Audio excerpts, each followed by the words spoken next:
تبارك الذي نزل الفرقان على عبده ليكون للعالمين نذيرا وَيَسْتَجِيبُ الَّذِينَ آمَنُوا وَعَمِلُوا الصَّالِحَاتِ، اللہ تعالیٰ دعائیں قبول فرماتا ہے ان لوگوں کی جو ایمان لاتے اور اچھے عمل کرتے ہیں، وَيَزِيدُهُم مِّن فَضْلِهِ، اور انہیں اپنے فضل و کرم سے اور عنایت فرماتا ہے، وَالْكَافِرُونَ لَهُمْ عَذَابٌ شَدِيدٌ، رہے کافر تو ان کے لیے شدید عذاب ہے۔ وَلَوْ بَسَطَ اللَّهُ رِزْقَ لِعِبَادِهِ، اور اگر کشادہ کر دیتا اللہ تعالیٰ رزق اپنے بندوں کے لیے،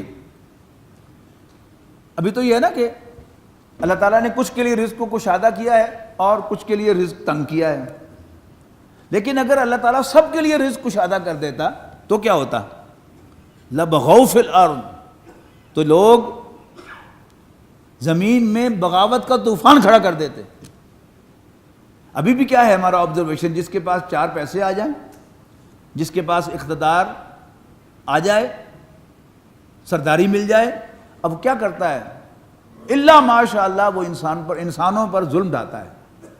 تو اگر اللہ تعالیٰ تمام لوگوں کو کشادگی دے دیتا یا بڑی تعداد میں لوگوں کو کشادہ رزق دیتا تو کیا ہوتا؟ لَبَغَوْا فِي الْأَرْضِ، تو وہ زمین میں سرکشی کا طوفان برپا کر دیتے، لیکن يُنَزِّلُ بِقَدَرٍ مَّا يَشَاءُ، اللہ تعالیٰ ایک اندازے کے ساتھ حساب کتاب سے دیتا ہے۔ وہ جو محاورہ ہے نا، دلچسپ محاورہ کہ اللہ تعالیٰ گنجے کو ناخن نہیں دیتا، کہ اگر اس کو بھی اللہ تعالیٰ ناخن دے تو وہ تو ناخنوں سے کھجا کے اپنی جلدی ساری جو ہے وہ اکھاڑ لے گا۔ تو اللہ تعالیٰ حساب کتاب سے دیتا ہے، وہ جانتا ہے کہ کون کیا کرے گا۔ یعنی آج کے جو ظالم ہیں وہ ہم یہ سمجھتے ہیں کہ بہت ظلم ڈھا رہے ہیں، لیکن اللہ تعالیٰ کو پتہ ہے کہ اگر آج کے جو غرباء ہیں، آج کے جو اپریسڈ ہیں، اگر ان کے ہاتھ میں اقتدار آ گیا یا دولت آ گئی تو وہ کیا طوفان کھڑا کریں گے۔ بڑی خوبصورت آیت ہے کہ وَلَوْ بَسَطَ اللَّهُ رِزْقَ لِعِبَادِهِ لَبَغَوْا فِي الْأَرْضِ وَلَٰكِن يُنَزِّلُ بِقَدَرٍ مَّا يَشَاءُ إِنَّهُ بِعِبَادِهِ خَبِيرٌ بَصِيرٌ، بے شک وہ تو اپنے بندوں سے باخبر بھی ہے اور انہیں دیکھتا بھی ہے۔ وَهُوَ الَّذِي يُنَزِّلُ الْغَيْثَ مِن بَعْدِ مَا قَنَطُوا وَيَنشُرُ رَحْمَتَهُ، اور وہی ہے جو نازل فرماتا ہے بارش اس کے بعد کہ لوگ مایوس ہو چکے ہوتے ہیں، اور وہ پھیلاتا ہے اپنی رحمت کو۔ وَهُوَ الْوَلِيُّ، اور وہی کام بنانے والا، الحمید، تعریف کیا گیا ہے۔ وَمِنْ آیَاتِهِ خَلْقُ السَّمَاوَاتِ وَالْأَرْضِ، اور اس کی نشانیوں میں سے ہے آسمانوں اور زمین کا تخلیق کرنا۔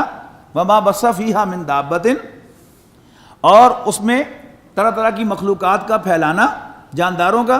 وَهُوَ عَلَىٰ جَمْعِهِمْ إِذَا يَشَاءُ قَدِيرٌ، اور جب وہ چاہے وہ اس پر قادر ہے کہ ان سب کو جمع کر کے لے آئے۔ وَمَا أَصَابَكُم مِّن مُّصِيبَةٍ فَبِمَا كَسَبَتْ أَيْدِيكُمْ، اور جو بھی تکلیف یا مصیبت تمہیں پہنچتی ہے وہ تمہارے اپنے کمائی کی وجہ سے پہنچتی ہے۔ وَيَعْفُو عَن كَثِيرٍ، حالانکہ تمہاری بہت سے گناہوں کو اللہ تعالیٰ اگنور کرتا ہے، معاف کرتا ہے، تب بچت ہے تمہاری، ورنہ جس طرح کا تم ظلم کرتے ہو اللہ تعالیٰ اگر پکڑنے پہ آئے تو زمین پر کوئی زندہ نہ بچے۔ وَمَا أَنتُم بِمُعْجِزِينَ فِي الْأَرْضِ، اور تم زمین میں اللہ تعالیٰ کو عاجز نہیں کر سکتے۔ وَمَا لَكُم مِّن دُونِ اللَّهِ مِن وَلِيٍّ وَلَا نَصِيرٍ، اور اللہ تعالیٰ کے سوا نہ کوئی تمہارا دوست ہے اور نہ ہی مددگار۔ وَمِنْ آیَاتِهِ الْجَوَارِ فِي الْبَحْرِ كَالْأَعْلَامِ، اور اس کی نشانیوں میں سے ہیں جہاز جو سمندر میں چلتے ہیں پہاڑوں کی طرح، یہ بادبانی جو جہاز ہوتے تھے وہ مراد ہیں یہاں پر۔ إِن يَشَأْ يُسْكِنِ الرِّيحَ، اگر وہ چاہے تو ہوا کو روک لے۔ فَيَظْلَلْنَ رَوَاكِدَ عَلَىٰ ظَهْرِهِ، اور وہ سمندر کی سطح پر کھڑے کے کھڑے رہ جائیں۔ اللہ تعالیٰ ہوا جو چلا رہا ہے سمندر کے اوپر، اسی ہوا کو وہ بادبانی جو ان کے ہوتے ہیں بڑے بڑے سائبان، ان سے وہ ایک خاص طریقے سے ہوا کو کنٹرول کر کے اپنے جہاز کا رخ جو ہے ادھر سے ادھر موڑتے ہیں، ادھر سے ادھر لے کے جاتے ہیں۔ لیکن اصل فورس کون سی ہے؟ وہ تو ہوا کی ہے، اور اگر اللہ تعالیٰ ہوا کو روک دے تو یہ سب کے سب وہیں کھڑے رہ جائیں۔ ان فی ذلک لآیات لکل صبار شکور، بے شک اس میں بڑی نشانیاں ہیں ہر صبر کرنے والے، جھیلنے اور برداشت کرنے والے اور شکر ادا کرنے والے کے لیے۔ او یوبقہن بما کسبوا، یا اللہ تعالیٰ انہیں ڈبو دے ان کی کرتوتوں کے سبب۔ ویعفو عن کثیر، حالانکہ اللہ تعالیٰ بہت سی گناہوں کو معاف کرتا ہے، ان سے درگزر فرماتا ہے۔ وَيَعْلَمُ الَّذِينَ يُجَادِلُونَ فِي آیَاتِنَا، اور پتہ چل جائے گا ان لوگوں کو جو جھگڑتے ہیں ہماری آیات میں، ما لہم من محیص، کہ ان کے لیے کوئی جائے پناہ نہیں ہے۔ اچھا، اب وہ لوگ جنہوں نے اللہ تعالیٰ کے دین کو سر بلند کرنے کے لیے محنت کرنی ہے، کوشش کرنی ہے، یا کہیے کہ وہ تحریک جو چل رہی ہے اس کے کارکنوں کے اوصاف کیا ہونے چاہیے، اتنا بڑا مشن لے کر وہ آئے ہیں میدان میں، تو فما اوتیتم من شیء فمتاع الحیات الدنیا، تو جو کچھ بھی انہیں دیا گیا ہے تو وہ دنیاوی زندگی میں برتنے کا سامان ہے۔ وما عند اللہ خیر وابقى للذین آمنوا وعلی ربہم یتوکلون، اور جو کچھ اللہ کے پاس ہے وہ بہتر بھی ہے اور ہمیشہ باقی رہنے والا بھی، لیکن وہ ہے کن کے لیے؟ وہ لوگ جو ایمان لاتے ہیں، وعلی ربہم یتوکلون، اور اپنے رب پر بھروسہ کرتے ہیں۔ اللہ تعالیٰ پر بھروسہ کرنا اقامت دین کی جد و جہد کے لیے یہ انیویٹیبل ہے، اور یہ توکل کا بھی وہ لیول کہ جیسے رسول اللہ صلی اللہ علیہ وسلم بالکل بند گلی میں پہنچ گئے تب بھی سرنڈر نہیں کیا آپ نے، اس جھنڈے کو لے کر، اس مشن کو لے کر قرآن مجید کی آیات سناتے رہے، پڑھتے رہے، لوگوں کو ایمان کی دعوت دیتے رہے۔ یہی توکل ہے کہ جو حضور صلی اللہ علیہ وسلم میں پیدا کرنے کے لیے آپ کو بار بار حضرت موسیٰ علیہ السلام کی کہانی سنائی گئی، دیکھو میں کیا کچھ کر سکتا ہوں۔ اسی لیے حضرت یوسف علیہ السلام کی کہانی سنائی اللہ تعالیٰ نے کہ ٹرسٹ کرو مجھ پر، تو ٹرسٹ جو ہے وہ اللہ تعالیٰ پر، کہ اس میں بار بار آپ ایک بات اور نوٹ کیجئے کہ رزق کا ذکر بار بار آیا ہے۔ جب تک کسی شخص کو یہ یقین نہ ہو کہ میرا رازق اور میری اولاد کا رازق میں نہیں ہوں، اللہ تعالیٰ ہے،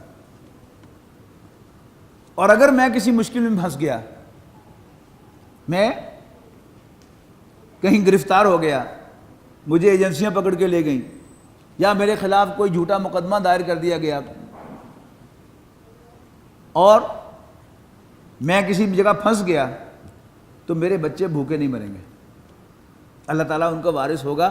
آج بھی ان کو وہی رزق دے رہا ہے اور کل بھی ان کو وہی رزق دے گا، میں ہوں یا نہ ہوں۔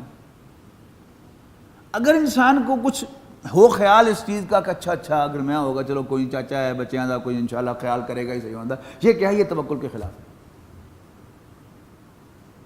خالص اللہ پر توکل کہ اللہ تعالیٰ رازق ہے، وہ کھلاتا ہے، تو خاص طور پر اس کو کہا کہ وما عند اللہ خیر وابقى للذین آمنوا وعلی ربہم یتوکلون، جو اللہ کے پاس ہے وہ بہتر ہے ان کے لیے جو ایمان لاتے اور اپنے رب پر توکل کرتے ہیں۔ والذین یجتنبون کبائر الاثم والفواحش، اور وہ لوگ کہ جو بڑے بڑے گناہوں سے اجتناب کرتے ہیں اور فواحش سے، بے حیائی کے کاموں سے، یعنی جہاں تک بے حیائی کی باتیں ہیں وہ تو سب کی سب چھوڑنی ہیں، لیکن باقی معاملات میں اگر اس نے اللہ کے دین کے لیے جد و جہد کرنی ہے تو پھر اس کو اپنا ٹائم جو ہے وہ سیو کرنا ہوگا۔ دیکھیے رسول اللہ صلی اللہ علیہ وسلم کی حیات طیبہ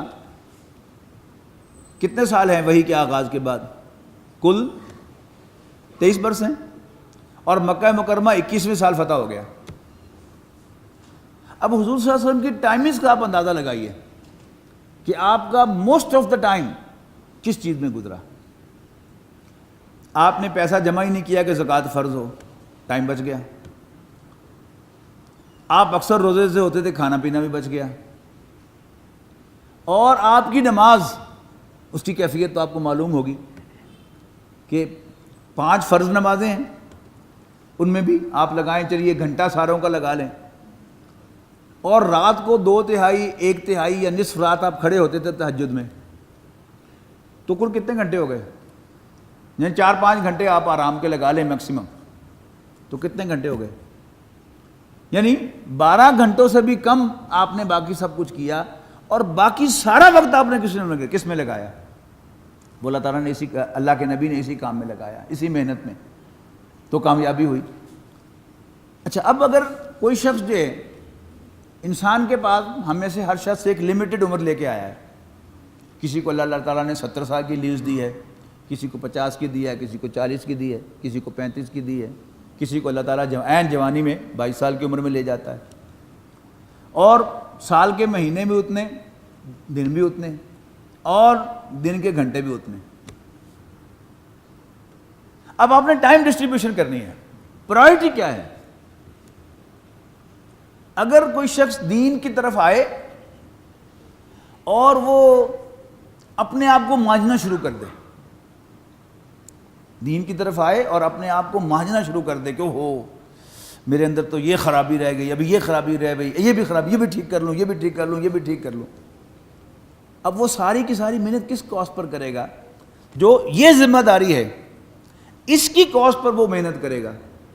لیکن اگر اس کے سامنے جو موٹے موٹے احکام ہیں، جن چیزوں سے اللہ تعالیٰ نے ایبسولیوٹلی منع کیا وہ تو چھوڑ دے، لیکن کوشش کرے مکروہات کو چھوڑنے کی بھی، لیکن کریزی نہ ہو ان کے بارے میں، تو پھر اس کے پاس وقت ہوگا کہ اب وہ اپنے اندر جھانکتے ہوئے باہر بھی دیکھے گا کیا ظلم ہو رہا ہے، انسانیت پر کیا بیت رہی ہے.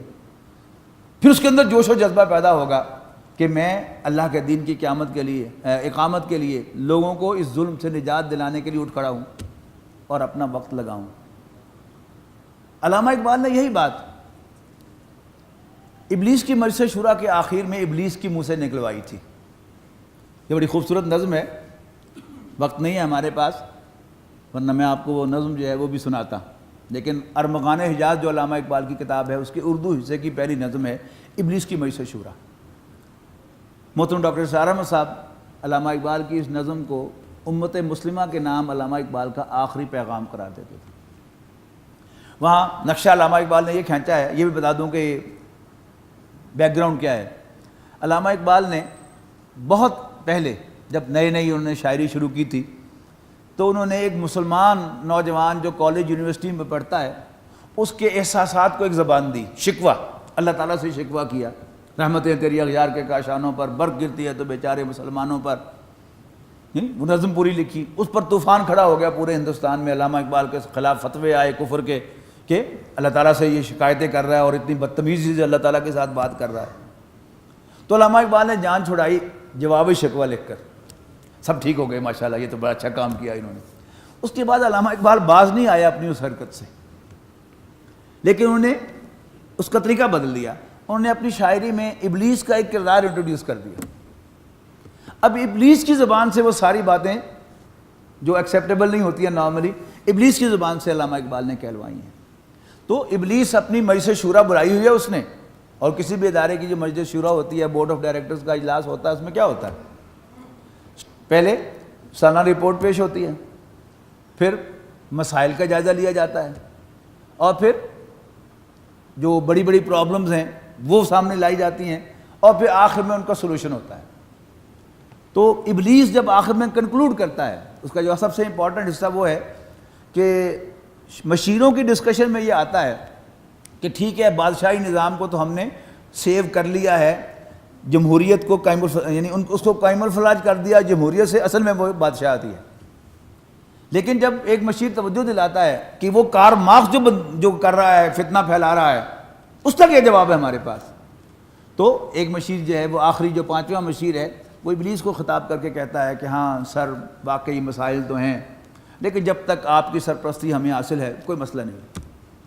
اب ابلیس جو ہے وہ فائنل کنکلوڈنگ خطاب جو کرتا ہے وہ بڑا زبردست خطاب ہے. اس میں کہتا ہے کہ ہاں یہ ٹھیک ہے کمیونزم والے جو ہے وہ بہت کر رہے ہیں، آگے بڑھ رہے ہیں اور ہمارے نظام کو خطرہ ہے. کب ڈرا سکتے ہیں مجھ کو اشتراکی کوچہ گر، یہ پریشان روزگار آشفتہ مغز آشفتہ ہو. کہ یہ بھوکے ننگے پیٹ کے حقوں پریشان ہو کے اب یہ سرمایہ داروں کا پیٹ چاک کرنے کے لیے تلے ہوئے ہیں. میں ان کو ایک ہڈی ڈالوں گا اور سارے جو ہیں یہ پیچھے ہٹ جائیں گے اور کمیونزم سے طائب ہو جائیں گے. ہے خطر مجھ کو اگر کوئی تو اس امت سے ہے جس کی خاک استر میں ہے اب تک شرار عرض. مجھے خطرہ ہے تو امت مسلمہ سے ہے کہ اگرچہ اس کو مغلوب ہوئے بھی اب 100 سال سے زیادہ ہو گئے ہیں، لیکن خطرہ اس کے اندر چنگاری ہے جس کے شعلہ بننے کا مجھے خطرہ ہے. ہے خطر مجھ کو اگر کوئی تو اس امت سے ہے جس کی خاک استر میں ہے اب تک شرار آرزو. اور دیکھیے روس افغانستان میں آیا اور امریکہ نے اس موقع کو غنیمت جان کر اس کو مسلمانوں کے ذریعے سے بھگوایا وہاں پر، اور اس کے پیچھے جو سوویت یونین کے ٹکڑے کرا دیے. اور اندر سے کیا برآمد ہوا؟ طالبان برآمد ہو گئے. تو اقبال نے جو چیز پریڈکٹ کی تھی، اقبال کی پیشین گوئی جو ہے وہ صحیح ثابت ہوئی. اب اس کے بعد ابلیس کی زبان سے علامہ اقبال کہلواتے ہیں کہ پھر اب اس کا علاج کیا ہے، تو وہاں اب خود پڑھیے گا نظم، لیکن آخری شعر اس کا یہ ہے کہ مست رکھو ذکر و فکر صبح گاہی میں اسے، پختہ تر کر دو مزاج خانقاہی میں اسے، کہ اگر کسی شخص میں دینداری پیدا ہو جائے، دین کے طرف رجحان ہو جائے، تو اس کو ذکر و اذکار میں لگا دو، دن رات تسبیحاں کرتے رہے اور تہجدیں پڑھتا رہے، لیکن یہ باہر اٹھا کر نظر نہ دیکھے، اور اللہ تعالیٰ نے اس کو جو ذمہ داری ادا کی ہے عدل قائم کرنے کی، اس کے لیے وہ کھڑا نہ ہو۔ تو مست رکھو ذکر و فکر صبح گاہی میں اسے، پختہ تر کر دو مزاج خانقاہی میں اسے۔ وہی بات یہاں ہے کہ والذین یجتنبون کبائر الاسم والفواحش، وہ لوگ جو بڑے بڑے گناہوں اور ہر قسم کی بے حیائی سے اجتناب کرتے ہیں، وَإِذَا مَا غَضِبُوا هُمْ يَغْفِرُونَ، اور جب انہیں غصہ آتا ہے تو معاف کرتے ہیں، والذین استجابوا لربہم، اور وہ لوگ جو اپنے رب کی پکار پر لبیک کہتے ہیں، اور اس سورت کی پکار کیا ہے؟ ان اقیموا الدین، اللہ کے دین کو قائم کرو، وَأَقَامُوا الصَّلَاةَ، اور نماز قائم کرتے ہیں، وَأَمْرُهُمْ شُورَىٰ بَيْنَهُمْ، اور ان کے معاملات، ان کے فیصلے باہمی مشورے سے ہوتے ہیں، یعنی بادشاہت کا نظام نہیں، بلکہ امیر ہے جو مشورے کا پابند ہے، فیصلہ وہی کرے گا لیکن مشورے کے ساتھ کرے گا۔ وَمِمَّا رَزَقْنَاهُمْ يُنْفِقُونَ، اور جو کچھ ہم نے انہیں عطا کیا اس میں سے خرچ کرتے ہیں۔ وَالَّذِينَ إِذَا أَصَابَهُمْ بَغْيٌ هُمْ يَنْتَصِرُونَ، اب مکی زندگی ہی میں ایک پرویژن رکھ دی کہ نارملی کیا ہے کہ جو ان پر زیادتی کرے اس کو معاف کرتے ہیں، غصہ آتا ہے تو معاف کرتے ہیں، لیکن جب ان پر بغاوت کی جاتی ہے،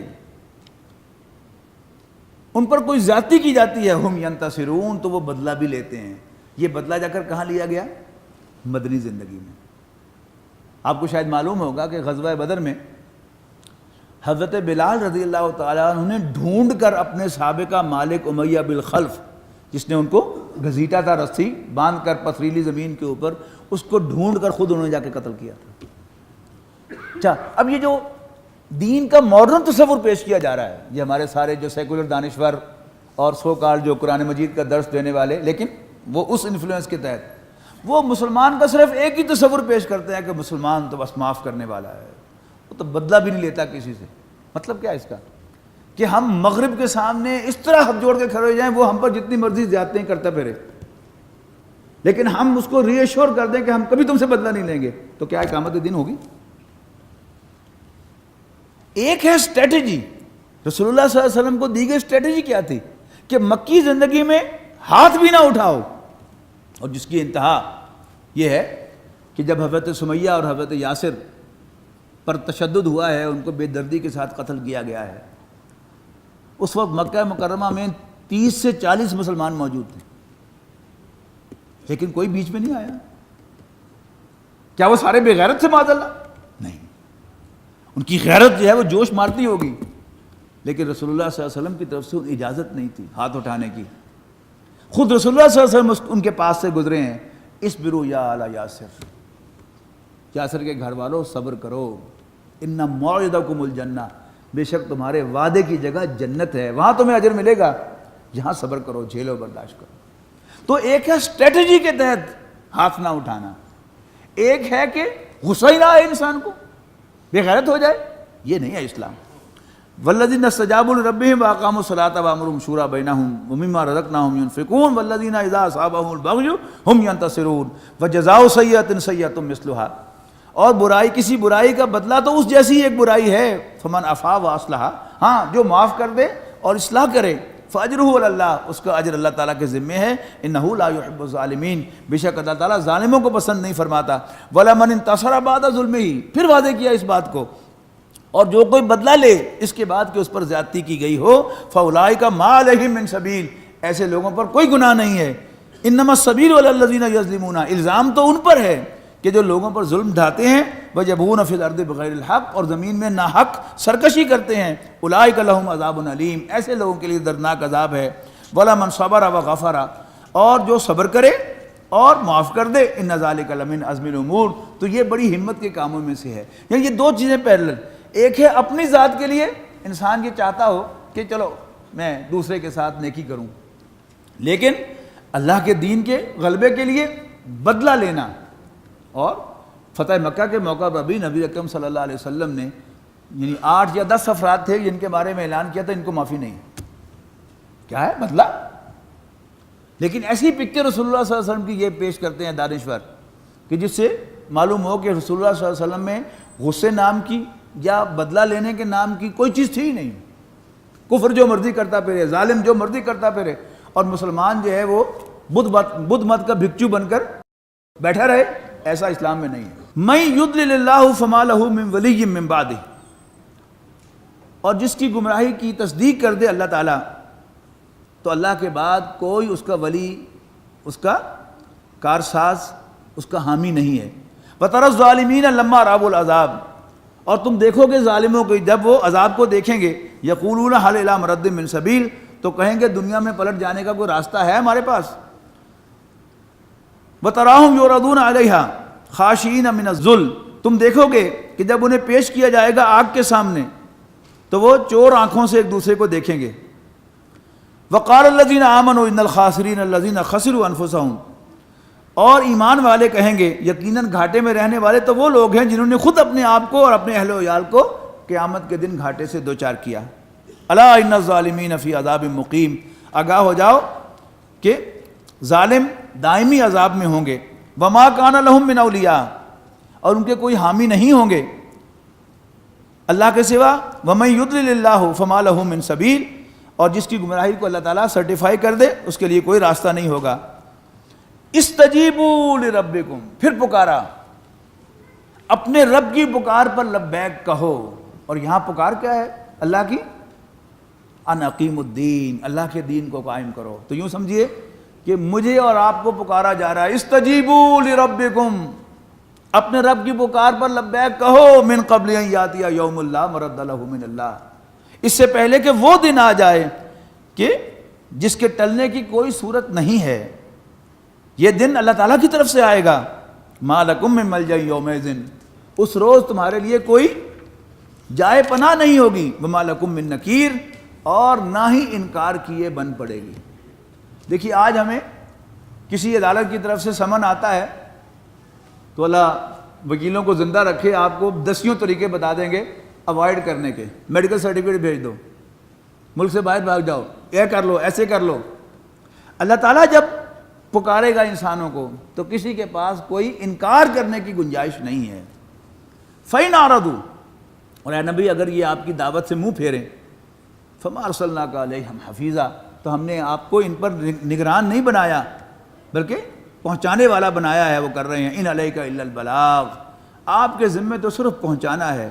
وَإِنَّا إِذَا أَذَقْنَا الْإِنسَانَ مِنَّا رَحْمَةً، اور جب ہم انسان کو اپنی رحمت کا مزہ چکھاتے ہیں، فَرِحَ بِهَا، تو اس پر اتراتا ہے. وَإِن تُصِبْهُمْ سَيِّئَةٌ، اور اگر اس کو کوئی مصیبت آتی ہے، بِمَا قَدَّمَتْ أَيْدِيهِمْ، ان کے اپنے ہاتھوں کی کمائی سے، فَإِنَّ الْإِنسَانَ كَفُورٌ، تو انسان ناشکرا بن جاتا ہے. لِلَّهِ مُلْكُ السَّمَاوَاتِ وَالْأَرْضِ، اب یہ آخری جو آیات ہیں وہ بھی کم نہیں ہیں.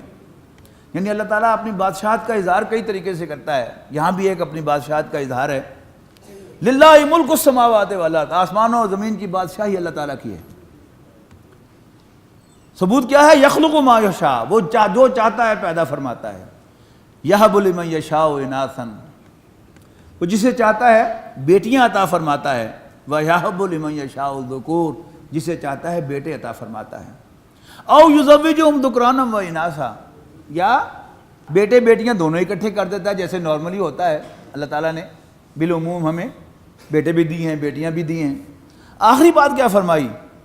وَيَجْعَلُ مَن يَشَاءُ عَقِيمًا، اور جسے چاہتا ہے بے اولاد رکھتا ہے. کوئی جا کے اس سے پوچھ نہیں سکتا کہ اللہ میں اور میرا یہ بھائی ہم دونوں ایک ہی ماں اور ایک ہی باپ کی اولاد ہیں. میں 5 وقت نماز بھی پڑھتا ہوں، تجھ سے ڈرتا بھی ہوں، یہ شراب بھی پیتا ہے اور تیرا باغی بھی ہے، اس کو تو نے 4 بیٹے عطا کیے ہیں اور مجھے بے اولاد رکھا ہے، کیوں؟ کہہ سکتا ہے جا کے؟ یہ ہے اللہ تعالیٰ کی بادشاہی کی دلیل کہ للہ ملک السماوات والارض یخلق ما یشاء یہب لمن یشاء اناثا ویہب لمن یشاء الذکور او یزوجہم ذکرانا واناثا ویجعل من یشاء عقیما انہ علیم قدیر، بے شک وہ سب کچھ جاننے والا، قدرت والا ہے. وما کان لبشر ان یکلمہ اللہ الا وحیا، کسی انسان کا یہ مقام نہیں ہے کہ اللہ تعالیٰ اس سے کلام فرمائے مگر وحی کے ذریعے، او من وراء حجاب، یا پردے کے پیچھے سے، او یرسل رسولا۔ اب یہ پردے کے پیچھے سے کیا تھا؟ یہ حضرت موسیٰ علیہ السلام کو، حضرت موسیٰ علیہ السلام اللہ تعالیٰ کو دیکھ نہیں سکے لیکن ڈائریکٹ ہم کلامی کا شرف ہوا۔ او یرسل رسولا، یا اللہ تعالیٰ کوئی فرشتہ بھیجتا ہے، فیوحی باذنہ ما یشاء، پھر وہ وحی کرتا ہے جو چاہتا ہے اللہ تعالیٰ۔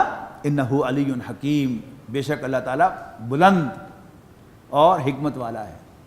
اچھا، اب یہ وحی قرآن جو ہے یہ ان تینوں میں سے کوئی بھی نہیں ہے۔ قرآن مجید جو تھا یہ ڈائریکٹ نبی اکرم صلی اللہ علیہ وسلم کے دل پر نازل ہوتا تھا۔ جو فرشتے ہوتے تھے صرف پہرے کے لیے ہوتے تھے کہ درمیان میں جنات اس کو ہیک نہ کر سکے، باقی یہ تین صورتیں جو وحی ہیں یہ قرآن مجید کی صورت ان میں سے کوئی بھی نہیں ہے۔ ویسے جب جبرائیل علیہ السلام آتے تھے وہ کیا تھا، جنہیں فرمایا کہ اللہ تعالیٰ کوئی فرشتہ بھیجتا ہے اور اس کے ذریعے سے وہ پھر جو چاہتا ہے وہی کرتا ہے، اللہ تعالیٰ وہ پہنچا دیتا ہے۔ لیکن قرآن مجید کی جو وحی ہے یہ ڈائریکٹ نبی اکرم صلی اللہ علیہ وسلم کے قلب پر ہوتی تھی۔ وَكَذَلِكَ أَوْحَيْنَا إِلَيْكَ رُوحًا مِّنْ أَمْرِنَا، اور اسی طرح اے نبی صلی اللہ علیہ وسلم ہم نے آپ کی طرف وحی کیا اپنی طرف سے روح کو۔ اب روح کیا ہے؟ سورۃ بنی اسرائیل میں پڑھ کے آئے ہیں، قُلِ الرُّوحُ مِنْ أَمْرِ رَبِّ، کہہ دو کہ روح میرے رب کے امر میں سے ہے۔ اور امر کی تعریف کیا ہے؟ اذا قضا امرا فانما یقول له کن فیکون، جب اللہ تعالیٰ امر کا ارادہ فرماتا ہے تو اسے کہتا ہے ہو جا تو وہ ہو جاتا ہے۔ تو قرآن مجید میں یہاں روح کہا گیا ہے قرآن مجید کو، انسان کی روح بھی ہے، روح الروح الامین حضرت جبرائیل کو بھی کہا گیا ہے۔ تو یہ سارے کے سارے جو ہیں وہ یہ مادی دنیا سے متعلق نہیں رکھتے۔ تو اسی طرح ہم نے اے نبی آپ پر وحی کی روح یعنی قرآن مجید من امرنا، اپنے امر سے، تخلیق سے نہیں۔ وما کنت تدری ما الکتاب ولا الایمان، اور آپ نہیں جانتے تھے کہ کتاب کیا ہوتی ہے اور نہ ہی آپ جانتے تھے کہ ایمان کس چیز کا نام ہے۔ ولیکن جعلناہ، یہ ہو کیا ہے؟ قرآن مجید۔ بلکہ اللہ تعالیٰ نے قرآن ہم نے بنا دیا اس کو یعنی قرآن مجید کو نوراً، ایک روشنی، نہدی بہ من نشاء من عبادنا، کہ جس کے ذریعے سے ہم اپنے بندوں میں سے جس کو چاہتے ہیں راستہ دکھاتے ہیں۔ روشنی کا کام کیا ہے؟ راستہ دکھانا۔ وَإِنَّكَ لَتَهْدِي إِلَىٰ صِرَاطٍ مُسْتَقِيمٍ، اور اے نبی صلی اللہ علیہ وسلم اب آپ بھی اس نور سے منور ہو گئے ہیں، لہذا اِنَّكَ لَتَهْدِي إِلَىٰ صِرَاطٍ مُسْتَقِيمٍ، آپ بھی یقیناً صراط مستقیم کی طرف رہنمائی فرماتے ہیں۔ کون سا صراط مستقیم؟ صراط اللہ الذی لہ ما فی السماوات وما فی الارض، اس اللہ کا راستہ کہ جس کا ہے سب کچھ جو آسمانوں میں ہے اور جو کچھ زمین میں ہے۔ الا الی اللہ تصیر الامور، سن لو، آگاہ ہو جاؤ، تمام کے تمام معاملات اللہ تعالیٰ ہی کی طرف رجوع کریں گے۔ بارک اللہ لی ولکم فی القرآن العظیم ونفعنی وإیاکم بالآیات والذکر الحکیم۔ الذین آمنوا وتطمئن قلوبهم بذکر اللہ